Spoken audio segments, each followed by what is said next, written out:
Hello and welcome to Brewers Daily, part of the Fan Arch Podcast Network. This episode is brought to you by Kalshi. Use promo code FANARCHBASEBALL to get $10 when you trade 10. I'm Dave Gasper. A whirlwind of a day here with the Milwaukee Brewers. They have a doubleheader against the St. Louis Cardinals. They win both games. Jacob Misiorowski, 7 innings of work. Robert Gasser, 7 2/3 innings of work. The Brewers blow out the Cardinals in the second game.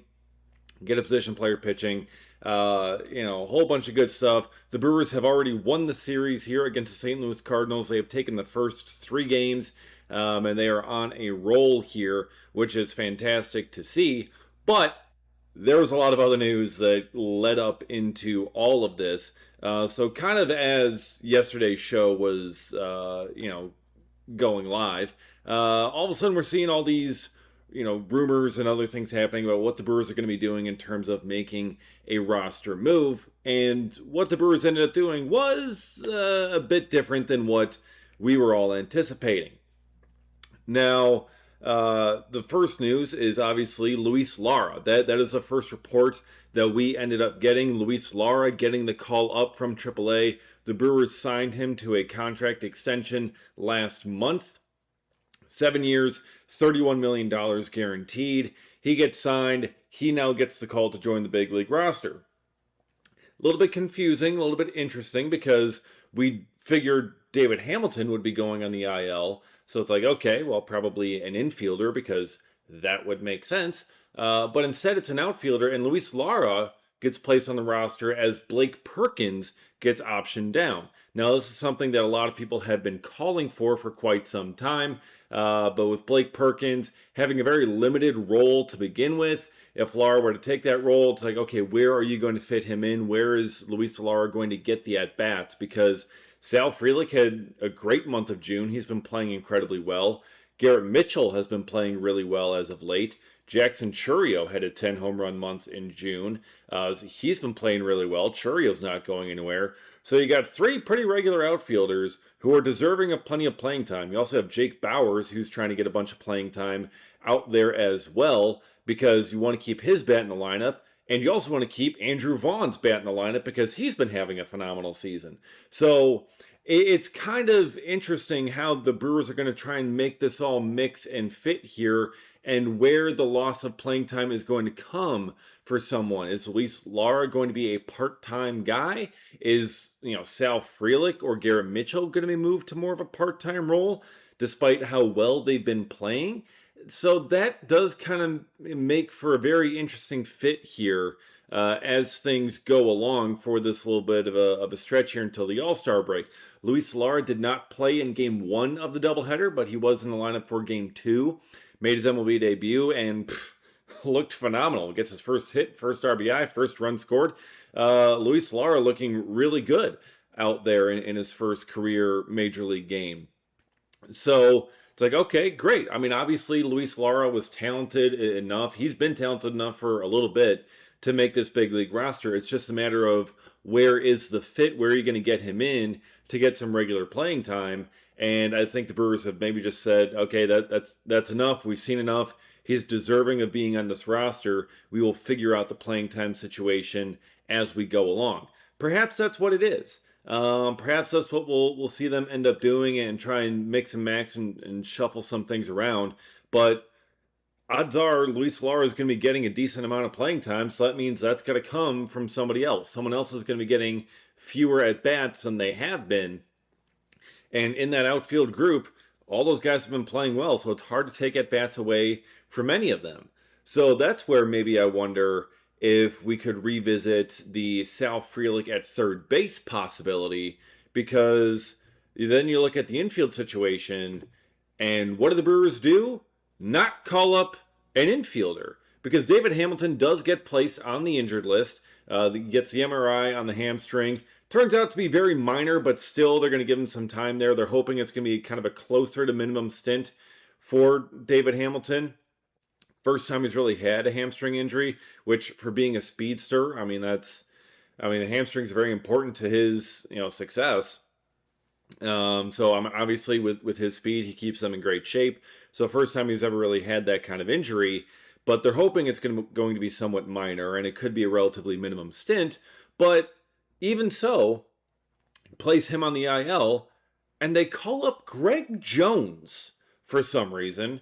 Jones, an outfielder by trade. He's listed as an infielder slash outfielder. He has some infield experience, but I really have a hard time believing that the Brewers are going to trust Greg Jones much in the infield. Especially at third base, where he really hasn't been playing at all in AAA, has not been playing at all this year. It's an awkward, weird roster fit because you're left with just those two infielders that are going to be on the left side with Cooper Pratt and Joey Ortiz. You're left with just that for depth over there at the moment. Bryce Terang can play shortstop, yes, but you have Andrew Vaughn you could put over at third base in a pinch, but I don't think that's going to be something the Brewers want to do on a very regular basis. So that leaves Joey Ortiz kind of as your regular third baseman with Hamilton out and really kind of no competition for him. That's where Jet Williams, you'd think, would make a ton of sense because he has a bunch of third base experience, been playing there a lot this year for AAA Nashville, been playing well as of late. He's not on the 40-man roster, but neither was Greg Jones. He was designated for assignment earlier in the season because he was hitting .095. They gave Greg Jones a chance. He did not play well, but now he's back for however long he's going to be back. We'll see how many at-bats he gets. I'm guessing probably not many, but still, that's a lot of faith put in him to call up a seventh outfielder for this group, a position group where there are only 3 that can play at a time. You have 7 outfielders, and you have basically no extra infielders. Your extra infielders all play first base. That's what you got. So you're very limited in that infield right now in terms of flexibility. So that does make it quite the surprise that Greg Jones was indeed the guy. Not Jet Williams, not Eddie Leonard, not even a Tyler Black or something like that. You do clear the 40-man roster spot, Brandon Lockridge to the 60-day IL, which you kind of figured for clearing a roster spot, but if you're going to do that, why not Jet Williams? Why not Eddie Leonard? Why not an actual infielder that you can put over there to be that backup and be that depth on that left side of the infield? So you're placing a lot of faith in Joey Ortiz and Cooper Pratt over there because if either one of them get hurt, have to leave a game, whatever, need a day, you're kind of running low on options. So I do wonder if they might revisit that Sal Frelick at third base experience because that can get Frelick in the lineup a little bit more. And kind of ease a bit of that outfield logjam with Luis Lara in there. So that way you can have Sal in the lineup, Lara and Mitchell and Churio.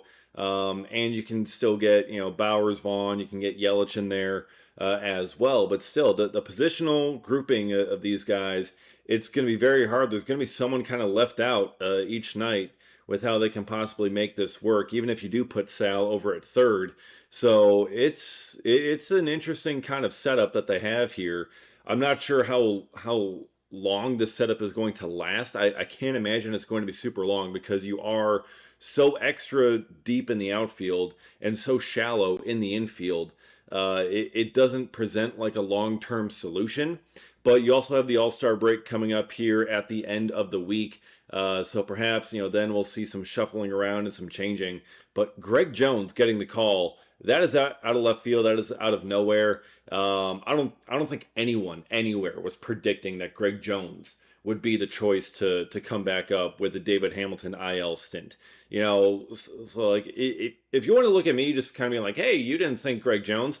Nobody thought Greg Jones was going to be coming back up. He did nothing earlier to inspire a return call up to the big leagues, in my opinion, just watching him play. It did not seem like there was much there, but the Brewers are giving him another opportunity for whatever reason, and so we'll see how much he ends up playing, and if he does get some opportunity there in the infield, because they listed him as an infielder / outfielder, so we shall see, but my goodness, that is a strange one that the Brewers went with for their roster moves right there. But You can't predict it sometimes, but you do have the prediction markets, and they do like to predict things pretty well. And on Kalshi, you can trade every single game. And for the Brewers, I mean, if you're feeling good about Jacob Mizorowski, 10 plus strikeouts on there, boom, you're able to hit that. Brewers winning by 1.5 runs. Take that too in game two as well. So where are we looking for this one here today for Wednesday's game? Kyle Harrison on the bump. Get this man some run support. I think the Brewers bats are feeling themselves a little bit, coming off their 10-run game here in game two of the doubleheader. So I'm going to go the Brewers over 4.5 runs scored in the game here today. That is currently trading at a just under 50% chance to win, which means a $100 trade pays out $201 with a win, and that's doubling your money right there. So that's something you'll certainly take every single chance you can get. On Kalshi, you're trading against peers in a live market, meaning there's no house, and as the probability changes, you can buy in and out of your position. For a limited time, download the Kalshi app and use this promo code FANARCHBASEBALL to get $10 when you trade 10 KALSHI Kalshi trade on anything. All right, with that doubleheader that the Brewers had against the St. Louis Cardinals, Jacob Mizorowski, Robert Gasser leading the way for this group, just doing a phenomenal job, because doubleheaders can be really, really tough on a pitching staff, because you got 2 games to get through, bullpens that can get worn. If you have short starts, you got to use a lot of your relievers, especially some that may have to pitch again. So having a reliever pitch twice in one day, not ideal. But the Brewers very easily able to avoid that, because Jacob Mizorowski gives them 7 innings, 10 plus strikeouts again, as he just continues to do. Gives up 3 runs. Brewers end up getting the win in game 1. A bit more of a close matchup, but still, that's a big win. Mizorowski, giving up a couple of home runs, leaving these cutters kind of over the middle of the zone. It's one thing to have 104 miles an hour across the middle of the zone. Guys still kind of can't catch up to it. When it's 96 over the middle of the zone, even as a cutter, they can catch up to that a little bit more easily. So a little bit of mislocation with the cutters, leading to some home runs here. So not as dominant, perhaps, as we've seen Mizorowski, but still able to make it through 7. Get 11 strikeouts and keep the Brewers in the game for that one, as they get a couple of big hits to take the lead and get the win there. And then Robert Gasser, having the longest start of his career, almost making it through 8 innings, ends up going 7 2/3, and just looking really, really good, shutting down the Cardinals and just carving through the lineup. Being pretty efficient too while doing it. I mean, he made it through 7 2/3 and did not reach 100 pitches. So, I mean, he was doing incredibly well. And after the struggles that Gasser had kind of earlier in the season, when he got his first couple of shots in the rotation, to see him kind of finding his stride a little bit here now and having that success, I think that's really, really good to see. The Brewers are pushing him here. I mean, that's part of the development of these young guys. They pushed him back out there for the 7th inning, or for the 8th inning. They didn't have to. They could have easily pulled him. But Chris Hook and the pitching staff and pitching coaches, they were pushing him. It's like, this is your time. Like, go for it. Like, give it all you got. Get after it. And giving him that opportunity to see how far he can go and to push his limits. And those are really important development steps for young starters like this, especially when you've jumped out to such a big lead.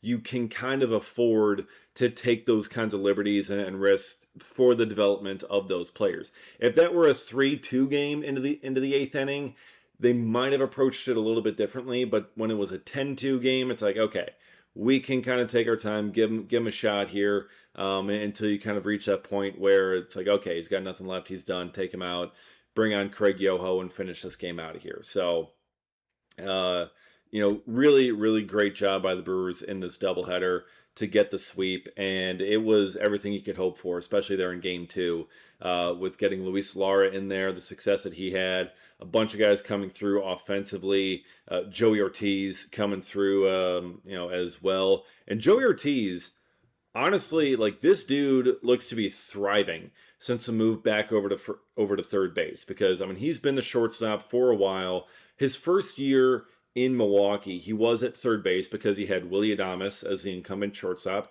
You're not moving him off of there. Sorry, Joey, not going to happen. But Joey Ortiz was a fantastic defender at third, and he had a pretty strong offensive season that first year. Especially in the first half, he was playing really well. He was hitting like 280, 290.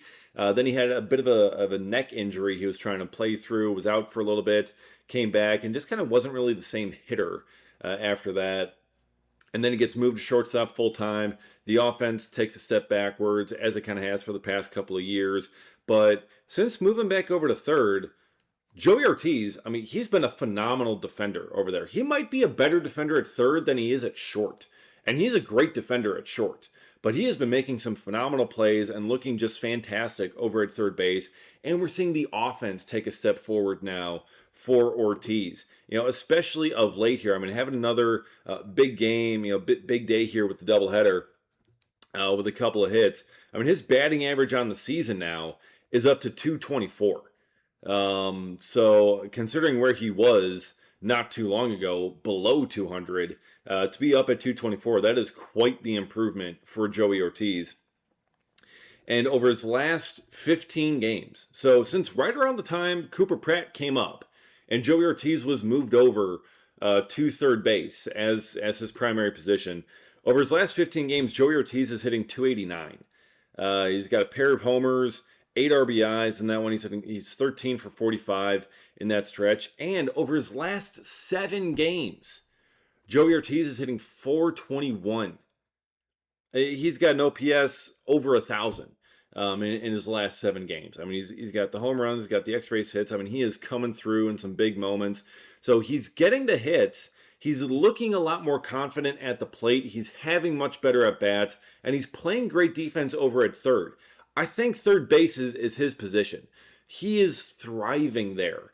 Is it going to be thriving enough to prevent the Brewers from perhaps bringing in an outside addition for third base as a trade deadline comes through? Not yet. I don't think so, but still playing well with that position change. He is looking far more confident. So that is a positive to take from all this.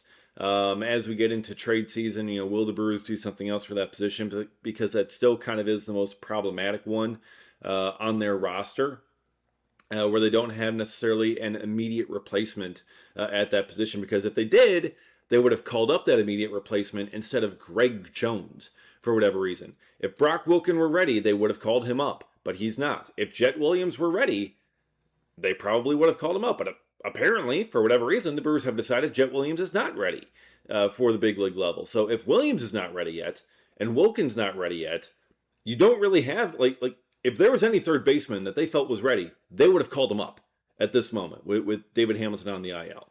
But they did not. So they clearly don't have one that they think is ready. So that is a position to look at when you get to the trade deadline to potentially get some help there. Because even with David Hamilton potentially back soon, it's still a pretty underwhelming offensive combo of Hamilton and Ortiz. But Ortiz, again, playing really well since moving over to that position. Since Cooper Pratt took over the shortstop job and Ortiz moved over, Ortiz has been playing much better at the plate. And he's been very, very good defensively, which you expected, but still, he's been making some phenomenal plays at that spot and has made the adjustment really, really well. And so that is helping the Brewers continue to win here as they head towards the All-Star break. A couple more games to finish up here against the St. Louis Cardinals, and then off to Pittsburgh before you get to that All-Star break. But we'll be breaking it down every single step of the way here on Brewers Daily. So be sure to follow and subscribe and get notified every time a new episode drops if you have not already. Follow me on Twitter as well at dgasper24. Appreciate all of you watching and listening, and we'll see you again next time for another episode of Brewers Daily.